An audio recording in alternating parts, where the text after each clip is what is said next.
ছোট পর্দার বর্তমান সময়ের দর্শকপ্রিয় মুখ অভিনেত্রী নাজনীন নাহার নিহা। অভিনয় ক্যারিয়ার খুব বেশি দিনের না হলেও অল্প সময়েই নাটকে নাটকে দর্শকের মন জয় করেছেন তিনি। এবার অভিনয়ের বাইরে সোশ্যাল মিডিয়ায় ঝড় তুললেন নিহা। সম্প্রতি দেশের বাইরে ভ্রমণে গিয়েছেন নাজনীন নাহার নিহা। সেখান থেকেই নিজের ফেসবুক পেজে একটি ভিডিও পোস্ট করেন তিনি। ভিডিওটিতে দেখা যায় সমুদ্রের পাড়ে সিঁড়ির সামনে সাদা পোশাকে হাসি খুশি মুখে হেঁটে নামছেন নিহা। সম্প্রতি তার ফেসবুক পেজে এই ভিডিওটি পোস্ট করা হয়। ভিডিওটি প্রকাশের পরপরই সোশ্যাল মিডিয়ায় ভাইরাল হয়ে যায়। মন্তব্যের ঘরে ভক্তরা করছেন প্রশংসার বন্যা। নেটিজেনদের অনেকেই বলছেন হট লুকে দারুণ মানিয়েছে নিহাকে। কেউ লিখেছেন সাদা পোশাকে অসাধারণ, আবার কেউ লিখেছেন নাটকের বাইরেও ঝলমলে নেহা।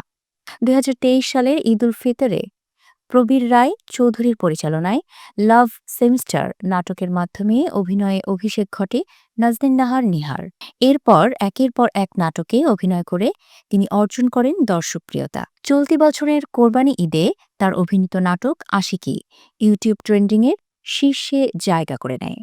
নাটকের পর্দায় হোক বা সোশ্যাল মিডিয়ায়, দুই জায়গাতেই এখন আলোচনায় নাজনীন নাহার নিহা। অল্প সময়ে নিজের আলাদা অবস্থান তৈরি করেছেন এই তরুণ অভিনেত্রী। এছাড়াও অভিনয়ের পাশাপাশি স্টাইল আর উপস্থিতিতেও দর্শকদের নজর কাড়ছেন নিহা।